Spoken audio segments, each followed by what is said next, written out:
Olá, sejam muito bem-vindos ao Estúdio Mais Agro, direto do Show Rural Copavel 2024.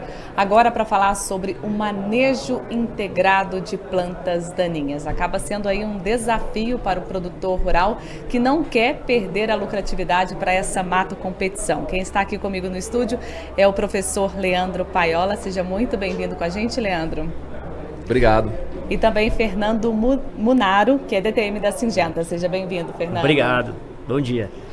Gente, eu acho um desafio essa questão da mato competição. Então, professor, eu queria que você contextualizasse para a gente qual o atual cenário. Ok.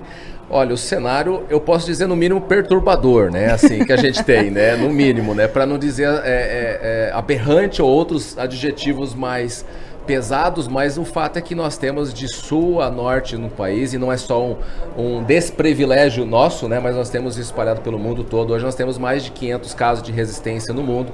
No Brasil são mais de 50 casos, né, se eu não me engano, a última atualização foi 56 casos, né, em termos de números precisos no Brasil. E nós temos, assim, vários alvos que são centrais, como é a questão da buva, a questão do capim amargoso, a questão do azevém, a questão da vassourinha de botão, que a gente não entende como resistência, mas é uma planta daninha tolerante, assim como é a trapoeraba, assim como são algumas rubiáceas, no caso, outras rubiáceas, como é a poaia também. Então são alguns dramas que a gente tem, mas eu quero destacar um especial, que é o pé de galinha, tá? Que é a planta que, vamos dizer assim, da última vez que nós tivemos aqui no Show Rural, né, nós comentamos muito de buva, nós comentamos muito, exatamente, um pouquinho de, né, Fernando, de capim amargoso também, mas realmente esse ano, né, a vedete, o serzinho da vez, o demôniozinho da parada é o capim pé de galinha, né? E eu acho que é importante a gente estar em momentos como esse nessa feira, e desculpa só fazer esse comentário, mas eu tô olhando aqui pela janela e o movimento tá brutal, né? Então, legal demais, né? Quem não veio no Show Rural ainda, por favor, se programe para tentar vir até sexta-feira, porque vale a pena, né? Esse grande evento do agro. Tem vários eventos pelo Brasil todo, né? Mas aqui é icônico, né? Então, façam uma forcinha para vir, né? Quem tá acompanhando aí o podcast, tá? É verdade, viu, gente? Nós estamos aqui no estúdio todo com visão panorâmica, sim, conseguimos acompanhar a feira, tanto do lado de dentro do estande da Syngenta como do lado de fora. Tá fantástico. E, Fernando, quais são as consequências, né, então, desse pé de galinha? O que vocês viram muito em campo nessa safra? Sim, é uma planta daninha que a gente conversou, né, anteriormente, e vem se adaptando bastante, né? E aí a disseminação dela está sendo muito drástica. Quando chega aqui na nossa região, a gente já está acostumado a lidar aí com buva, com amargoso, com diversos problemas, né? A gente tem no Paraguai, por exemplo, uma intensificação do Bidens pilosa, do Bidens SPP, a picão preto. E aí o pé de galinha ele vai se tornar muito importante economicamente para o produtor, porque o investimento que ele tinha anteriormente já para controlar, por exemplo, essas outras espécies, vai aumentar, né? Porque quando a gente vê vários mecanismos de ação, e principalmente o único que fazia efeito, que era o ACCase, né, em cima do pé de galinha, e o próprio glifosato, a gente vai perder. É uma resistência cruzada, né, que a gente pode abordar um pouquinho melhor, mas acho que o principal impacto para o produtor é o aumento do investimento. Isso impacta, né, na lucratividade, no retorno que ele vai ter no final do sistema de cultivo. Não só no soja, mas no milho também. Paiola, se você me permite, só assim, uma coisa que o Fernando colocou ali, que eu esqueci de comentar naquela visualização inicial do cenário, né, Fernando, foi a questão do picão, que foi o último relato de resistência que nós tivemos assim no Brasil, que impacta mais no sistema soja-milho. Foi um relato aqui no estado do Paraná, que é a do Bidens subalterna resistente a glifosato. Já sabia disso no Paraguai, né, já há algum tempo, mas aqui no Brasil ainda tinha escape e tal, a gente pesquisava isso, inclusive uma das grandes parceiras é a Syngenta nesse processo de pesquisas, de levantamento de resistência, junto com a Garac, etc. Mas esse ano um grupo de pesquisa, de certa forma foi liderado, coordenado pela Embrapa, levantou esse caso de resistência, comprovando a resistência do picão, né, ao glifosato. Já tínhamos do caruru, que está espalhado pelo sul, já indo para o centro-sul, do leiteiro Euphorbia heterófila, né, o amido brava, e conhecido em algumas regiões por esse nome. Mas a questão do picão é mais um. Aí nós voltamos àquela trindade do mal da década de 90, né, que é o picão, o caruru e o leiteiro, porque esses três aí eram uma dor de cabeça tremenda. Quem é das antigas aí, né, deve ter lidado muito com esses problemas. E eles voltaram. e volta pesado, né? Porque na verdade assim, ele já tem no seu combo de resistência a vários herbicidas, né? Em especial ao grupo dos inibidores da LS, que inclui herbicidas conhecidíssimos para quem talvez esteja nos ouvindo, como imazapyr, clorimuron, etc. E tem que monitorar. E para a gente explicar para o produtor, então, de forma clara, né, esse manejo de resistência, o que ele precisa fazer, então? Sim. Já que isso é um problema. É deixar, no mínimo, deixar de fazer o mais do mesmo, né? Porque, na verdade, ele fica repetindo as mesmas fórmulas, querendo resultado diferente, né, Fernando? Por aí, o Fernando comentou aí de alvos, eu também comentei, né? Quando a gente fala alvos, são as plantas daninhas. E aí o produtor quer sempre fazer aquela mesma receitona, né? Ele acha que o glifosato vai resolver tudo, ele faz o barato que sai caro, entendeu? E muitas vezes a gente não dá para brincar, vai ter que investir. E não só em herbicida, é claro, tem que pensar no sistema produtivo como todo, cobertura e etc. Mas hoje, quando eu penso em herbicida em si, não tem como fugir dos herbicidas pré-emergentes. E muitas vezes uma jogada bem feita de herbicidas, que inclua pré-emergente, que inclua aplicação sequencial para tentar resolver um pé de galinha, não vai ficar barato. E aí ele fala, puta, eu gastei tudo isso, né? Não posso gastar tudo isso. Não é gasto, é investimento. É investimento. E esse investimento pode... Puxa, o custo de produção pode aumentar em até 173%. Né, quando a gente pensa em estudos nossos que nós fizemos, a Embrapa tem trabalhos que mostram que o custo de produção pode aumentar em até 222%. Então quem está ouvindo a gente, poxa, é um custo alto. Mas se não fizer, é pior. Porque Mas o que significa esse custo alto? O custo alto é assim, é uma medida que eu cheguei no ponto paliativo da coisa, né? Então é como assim, você pagar uma diária de UTI não é barato, né? Senhor, não. Nem não querer. É, que Deus nos livre disso. Mas tem muito produtor que está na roça, a roça dele está na UTI já. E ele não se tocou bem disso ainda, ele deixou chegar nesse ponto. E agora, é claro, entrou na UTI e fica caro, né, Fernanda? E ninguém sabe se o negócio vai ficar bom ou não. É tudo paliativo ali. Ó, eu, enquanto produtora, acho de extrema importância o manejo de mato, gente. Eu já tive momentos assim de muita dor de cabeça com relação a isso. Como que você vê essa análise do investimento, Fernando? O investimento, como o professor falou, muitas vezes o produtor quer fazer o mesmo, né? Ou aumentar a dose de um produto que a gente vê que já precisa ter uma alternação. E aí você começa a fazer um investimento que não vai te retornar. Então o pré-emergente, por exemplo, a gente consegue ter um investimento que talvez assim num primeira percepção é caro, mas que vai te entregar uma rentabilidade muito melhor num prazo, né, de curto, médio e longo prazo, né?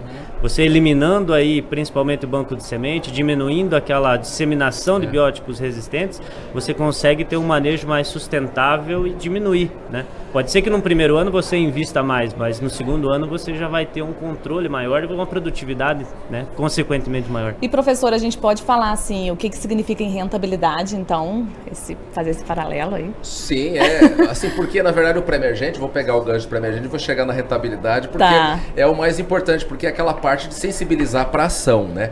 Porque a gente muitas vezes fala produto, a Syngenta tem ótimos produtos no portfólio, desde que bem posicionados, faz um efeito, um sucesso danado, né? Só que assim, a primeira pessoa tem que ser sensibilizada para poder agir. Quando eu penso em pré-emergente, tem vários benefícios dele. Ele vai matar no ninho, né, Fernando? Vai segurar o banco de semente. Ele vai dar dianteira competitiva para a cultura, vai dar um fôlego inicial para ela sair no limpo. Vai fazer o manejo de resistência. São pilares essenciais. Mas parece que isso não fica tão sensível se a gente não toca no bolso, né? Exato. Aí quando a gente toca no bolso, por exemplo, pé de galinha ou um capim amargoso, que são plantas daninhas de folha estreita, são plantas daninhas tropicais, são plantas daninhas que são especialmente graves no nosso cenário de água brasileiro. Vou trazer números e depois vou falar de outras plantas se vocês quiserem também, mas o pé de galinha ou amargoso, uma touceira deles por metro quadrado na média da área, 18 a 28% quando a gente pega até um milho tiguera. Milho tiguera todo mundo está pensando hoje em dia porque cria cigarrinha, né, Fernando? Aí você tem que eliminar o milho tiguera, mas não pode esquecer que ele compete também. Ele tira dinheiro diretamente com competição por água dos nutrientes. Então esses matos, todos que eu mencionei, esses três, porque milho tiguera no meio da soja é mato também, é planta daninha. Sim. O conceito de planta daninha é todo aquele serzinho que está onde não precisa estar, entendeu? Então o milho no meio da soja é indesejado, ele é daninho, ele está competindo também, está tirando dinheiro do cara, porque o foco não é milho, é soja. Então assim, estão roubando. E quanto eles roubam? Falei, de 18 ali até 28% ali. Você pegar o capim amargoso, por exemplo, a média é 21%, então vai variar um pouco conforme a pesquisa, seja nossa ou de outros colegas. Ponto. Esses 18% e 21% que você está falando é de perda? De perda. Tá. E aí o quanto isso reflete, assim, porque quando a gente fala em percentual parece um negócio muito estatístico ainda, muito frio, né? Mas aí quando você converte em algo material, como esse copo, como essa mesa aqui, aí fica mais sério o negócio, né? A gente antigamente fazia conta com Hilux, né? Porque o pessoal gostava de Hilux e ainda gosta, né, Fernando? A gente falava assim, uma planta de buva por metro quadrado na média da área, 14% de rendimento, uma Hilux a cada 250, 300 hectares.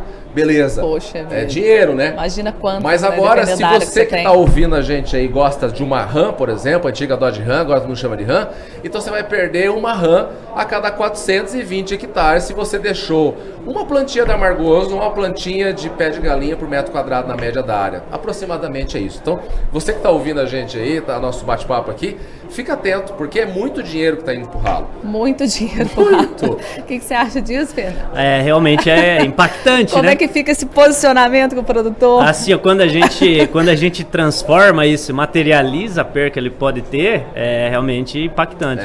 Assim, a gente, dentro da Syngenta, como DNA da Syngenta, a gente sempre traz inovações, né? E aí até contextualizando, né, o papel fundamental, por exemplo, do Leandro, do Alfredo, né, das instituições de pesquisa que a gente tem, é lapidar essas novas tecnologias. Então, em um médio prazo aqui, a gente vai estar trazendo novas ferramentas, mas até chegar lá, a gente precisa manejar muito bem com o que a gente tem e fazer o melhor posicionamento possível. Hoje, a gente tem, por exemplo, como pré-emergente o EDOS. O EDOS, ele é um produto fantástico, que é uma segunda geração de pré-emergentes. Se a gente voltar um pouquinho no passado, ali nos anos 80, 90, o produtor que cultivou muito dessas décadas, ele era habituado aos pré-emergentes de primeira geração. Ou seja, normalmente os pré-emergentes isolados, né? As moléculas isoladas. O EDOS, ele traz uma associação de dois ingredientes ativos. E aí, essa associação é fundamental para que a gente controle, por exemplo, né, um pé de galinha, que é uma folha estreita, de difícil controle com resistência cruzada, e controle também, por exemplo, uma bide subalterne, que é o picão, que é uma folha larga. Então, a associação de produtos que tem dentro do EDOS consegue contemplar as duas, folha estreita e folha larga, e aí sim a gente consegue ter um manejo muito mais eficaz e cômodo, que o produtor consegue aplicar, atrasar vários fluxos emergentes e, de repente, com uma aplicação de manutenção dentro da soja, ele consegue limpar. Então é fundamental a utilização do pré-emergente e esses pré-emergentes de segunda geração com mais tecnologia. Posso aproveitar o... Pode, deve, professor. Ele falou algo assim sensacional, porque assim, a gente é a volta dos que não foram, né? É a ressurreição de produtos que estavam na geladeira por algum tempo e que voltam num outro cenário, numa outra agricultura e voltam com essa necessidade de boas formulações, de soma de ativos, e isso é essencial para quê? A exemplo do EDOS, existem tantos outros que eles podem fazer com que você, produtor que está ouvindo a gente, você tenha mais seletividade na área, porque às vezes o cara está com medo da fito, né? O produtor desacostumou com o fito. Essas misturas, elas tendem a baixar um pouquinho a concentração dos ativos e o sinergismo da mistura em si garante um certo controle, mesmo nessas doses um pouquinho mais baixas. Ok, então mais seletividade, aumenta o espectro, que você está colocando ativos diferentes e, é claro, faz o velho manejo de resistência. A gente tem fungicida há muito tempo, né, Fernando? Que já tem misturas duplas, triplas, e a gente está vindo com isso. O Brasil, já existe nos Estados Unidos há algum tempo, a questão das misturas quando eu penso em pré-emergente. Então é necessário. Legal. E o Fernando tocou o exemplo do EDOS, é muito interessante. Você tem um produto, o Fomezafem, é um produto utilizado e conhecido por quem nos acompanha como Flex, né? É um produto para folha larga, de controle pós-emergência. Aí você pega ele, que ele tem feito solo, e mistura ele com um produto que é pré-pré, típico, como é o S-metalaclor. Você mistura os dois e essa mistura dá um sinergismo tão legal que quando você compara um dual, por exemplo, S-metalaclor, e o EDOS, no controle do alvo pé de galinha, o EDOS é superior. Legal. Mas espera aí, o Fomezafem não é para folha larga, mas ele tem efeito de solo quando você mistura os dois, dá sinergismo. Então isso você tem um controle superior no pé de galinha. Então tem muito lance assim. O EDOS é um exemplo, tem vários outros pré nessa jogada. Então você que está ouvindo aí, você quer trabalhar com pré, sacou que o negócio é essencial, vai ajudar a gente no sistema, opte por misturas, porque as misturas são mais seletivas, dão maior espectro e fazem um melhor manejo de resistência. Mais tecnologia. Legal, vocês falaram bastante sobre essa importância do pré-emergente, então, para que a gente consiga fazer esse controle. Queria agora, professor, que você desse uma estratégia, né? Quais são os 3 pontos assim que o produtor precisa ficar de olho além do pré-emergente? Bom, ótimo. Olha, vamos tentar resumir nos 3 pontos, né? Porque quando a gente pensa em manejo integrado tem muito mais, mas vamos pegar só 3 pontos e concentrar no controle químico. Tá. Eu entendo como essencial, talvez quem esteja nos ouvindo, diferente da região onde a gente mora aqui, né, Fernando? Que já colheram muito, mas tem muita gente para colher soja. Talvez uma primeira estratégia a ser pontuada aqui para nós, nessa conversa, seja a questão de você pensar na dessecação pré-colheita como um momento de ação também. Porque quando a gente pensa em dessecação pré-colheita, a gente pensa muito em uniformizar a área, o produtor especialmente pensa muito em antecipar para plantar o milho, e ele está certo muitas vezes, porque na maioria dos casos a antecipação é importante, porque a cada dia que você atrasa em fevereiro, você pode perder uma saca de milho, por exemplo, no sistema soja-milho. A cada dia que você atrasa em março, 2, 3 sacas você pode perder, é claro, a depender da região, da condição ambiental, mas ele faz essa antecipação. Só que ele esquece que a dessecação pré-colheita pode ser uma estratégia, sim, para controle de mato também. Pode dar uma pancada ali, sabe, para ajudar a amenizar um pouco a problemática como um todo. É uma ação que ele pode fazer. Isso pode ser na soja, pode ser no feijão, pode ser no trigo. É claro que o trigo não está no campo agora, quando a gente está falando aqui em fevereiro, mas vai vir, então pode ser uma estratégia também. Então, assim, esse é um primeiro conjunto de estratégias voltado à dessecação pré-colheita. O segundo conjunto de estratégias, pensando em herbicidas, seria focar nos herbicidas pré, e às vezes não é um necessariamente pré, mas tem ação residual, como aqueles que são usados muito no milho, como são a atrazina, a trebutilazina, ou como é o calares, que é uma mistura de atrazina com mesotrione. Então você tem opções de fazer no milho, e não só no milho, na entre-safra, entre o milho e a soja, e na soja herbicidas residuais, para aquelas virtudes que nós comentamos há pouco. E o terceiro conjunto de estratégia que a gente não pode deixar de lado é aproveitar as entre-safra para fazer um bom manejo de plano daninha. Perfeito. Porque assim, quem está mais ao sul no Rio Grande do Sul vai ter o verdadeiro manejo outonal. Colheu a soja, vai ter um time para depois entrar com trigo, com aveia, com cevada, sei lá o quê. E aí ele vai ter um espaço para usar, quem sabe, né, Fernando? Um calares, uma estratégia ali de manejo. E aí o bom posicionamento é fundamental, né, Fernando? Perfeito.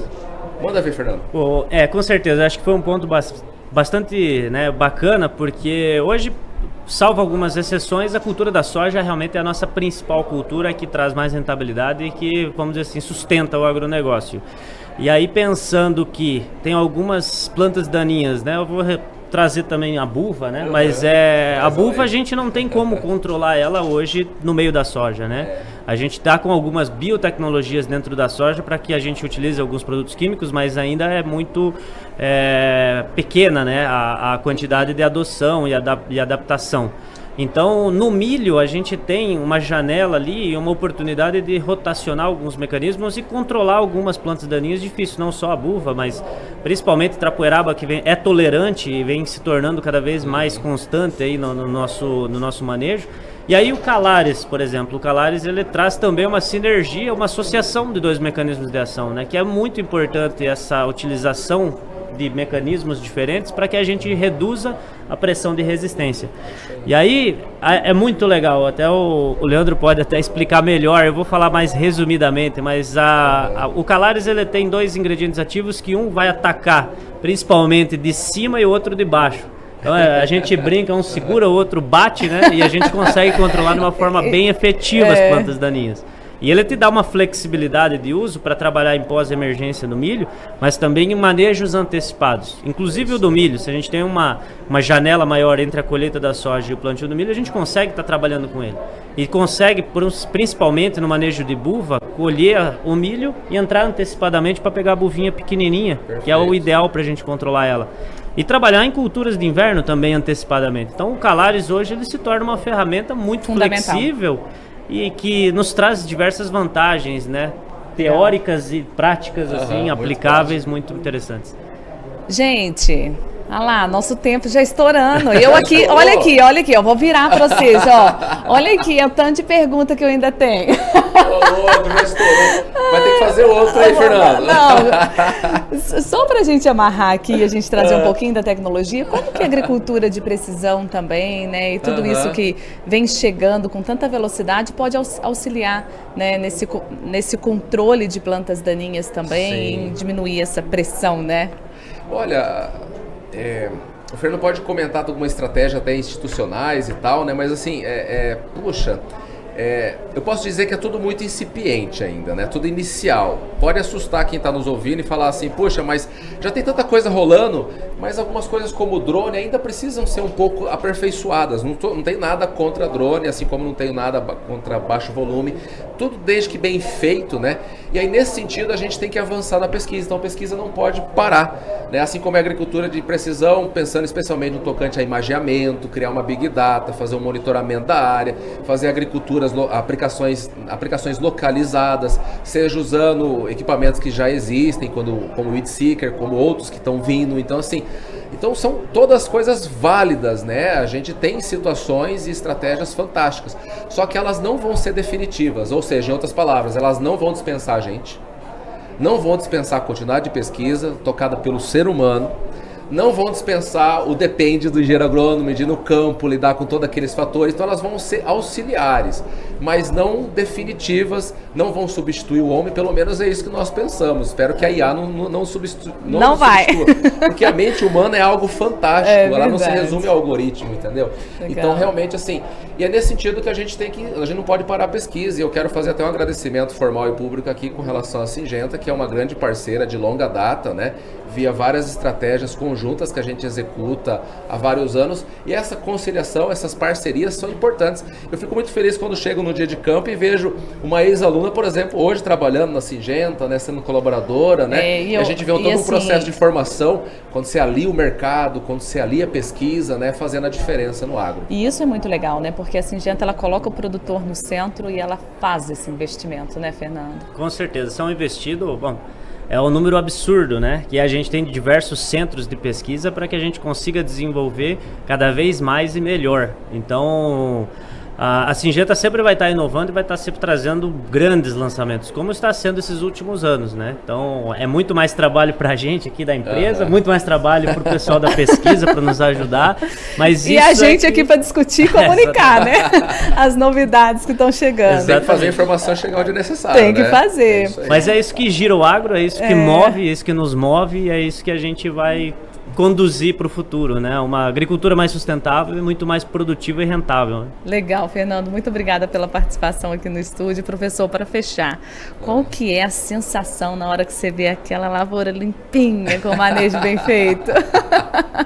Olha, muitas vezes, assim, você que está acompanhando a gente aí, quando a gente vê limpinho, parece que a gente não dá tanto valor, igual quando a gente olha o mato, né? Quando a gente olha uma área içada, dominada, porque essa nos assusta, né? Mas a gente devia sempre olhar o copo meio cheio, né? Sempre, porque realmente, assim, nos falta mais esse zelo, sabe? A gente muitas vezes, falando como produtor também, não só como pesquisador, professor, mas a gente não é sensibilizado, às vezes, o suficiente para saber o quanto a gente está perdendo. Então você que esteve nos ouvindo aí, por favor, guarda esses números, essas informações. A gente tem isso tudo publicado, né, Fernando?